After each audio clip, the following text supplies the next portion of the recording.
How's it going, everyone? It's me, David, here in my Beatles Corner, collecting the Beatles 101. And we're doing another unboxing video today. I just got this in the mail. You know what it's going to be because you saw the title card. But let's unbox this together, all right? So we're going to go over to my bar in my whiskey den because it's a little bit better to do it over there. And so I'm gonna zippity zap right, over here there. Here we are. So first off, this is my whiskey den. If you're into bourbon and American whiskey, rye, and that sort of thing, check out my other channel called My Whiskey Den, where I sample different bourbons and whiskeys and tell you what I think about them. So anyway, back to the Beatles.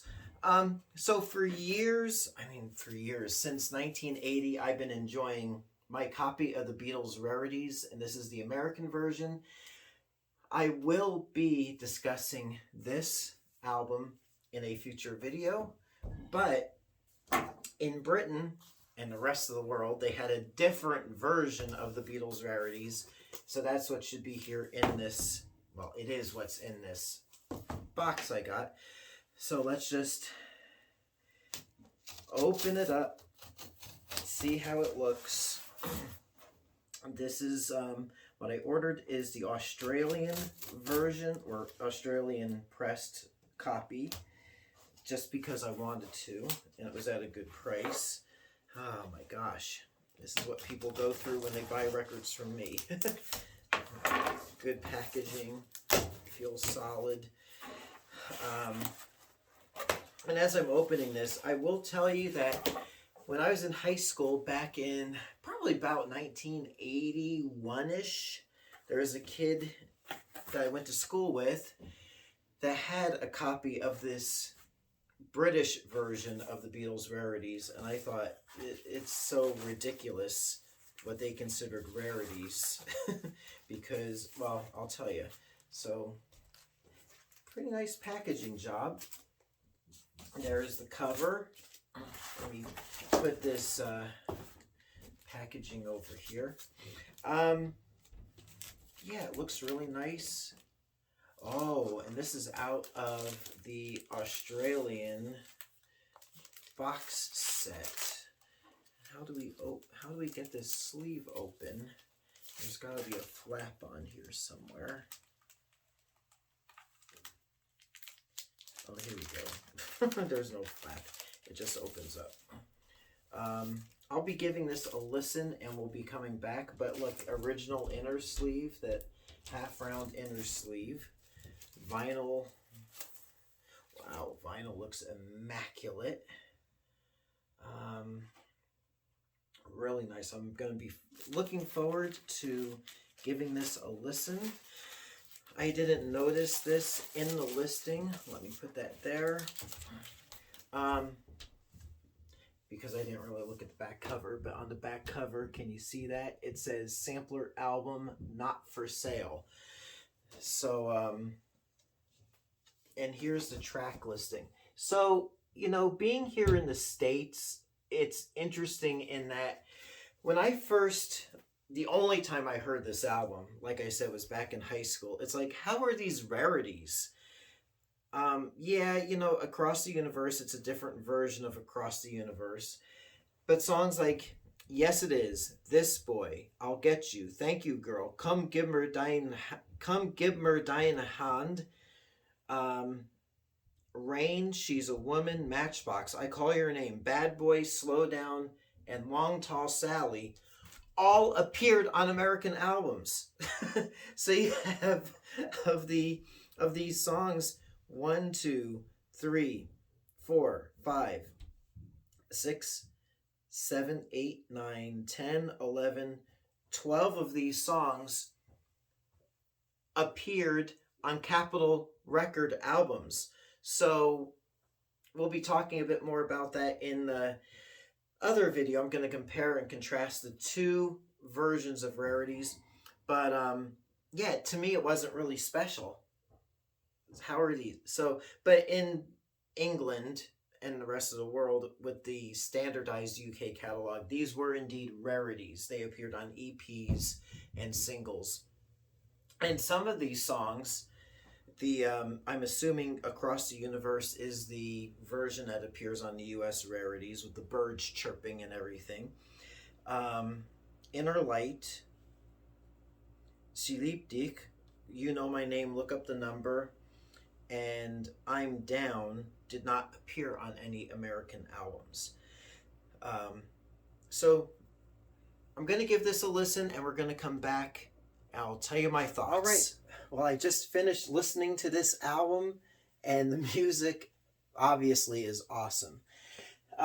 Some things that I remember listening to this now 40 something years later is, even though we had a lot of these songs, most of these songs on Capitol record albums, like listening to She's a Woman, at the time on Capitol, it was so drenched with echo on the Beatles 65 album that listening to it now on a British album, without all the echo, is kind of, it sounds just boring and dry. Sorry for you purists out there. The other thing that I was thinking was, I mean, even the title, look at the title is in parentheses. Like, even EMI is like, well, these are rarities, but they're not really rarities. The fact is, songs like, Bad Boy, it was released on this album back in 1966. It's on here, not really a rarity. It was on the Rock and Roll Music album.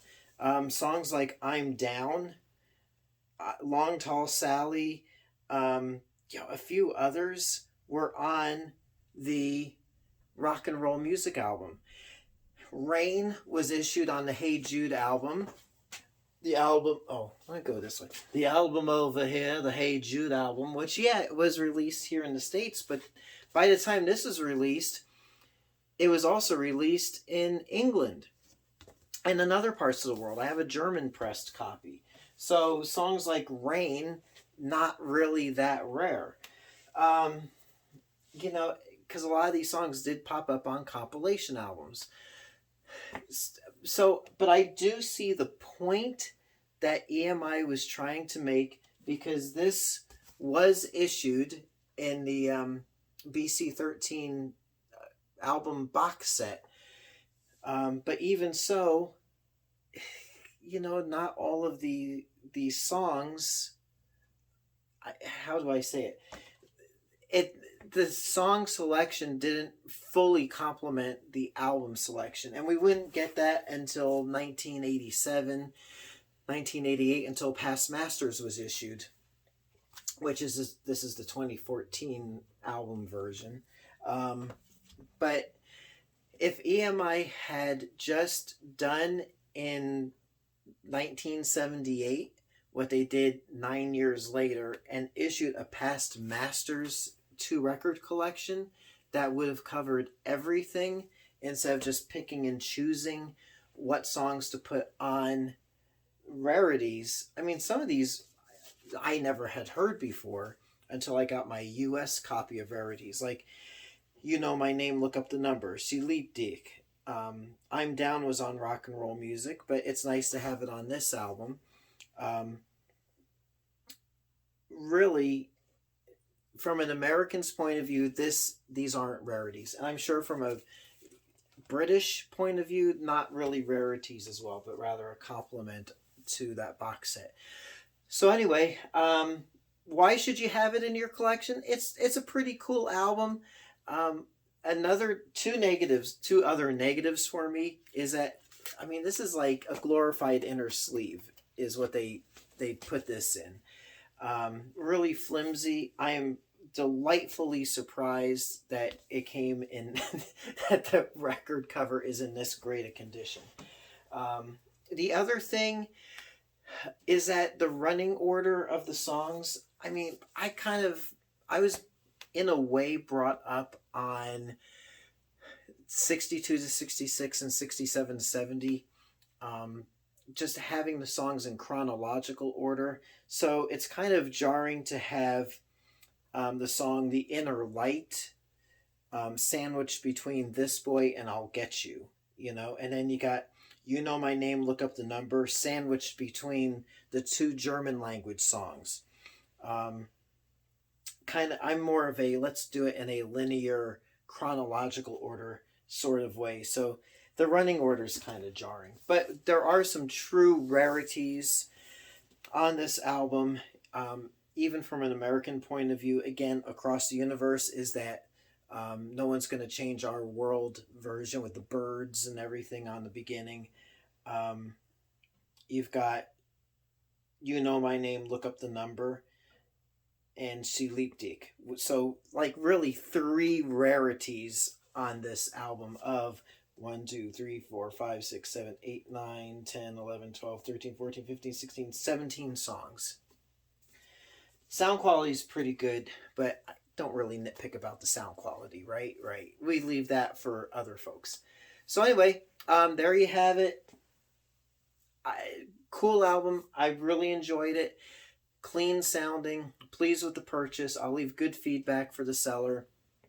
And encourage you, if you do want to complete your Beatles collection, or if you want to buy a box set and you just don't have the cash, just this will compliment. So until next time, collecting Beatles 101, it's me, David, and we'll talk to you later. See you next time. Thanks for watching.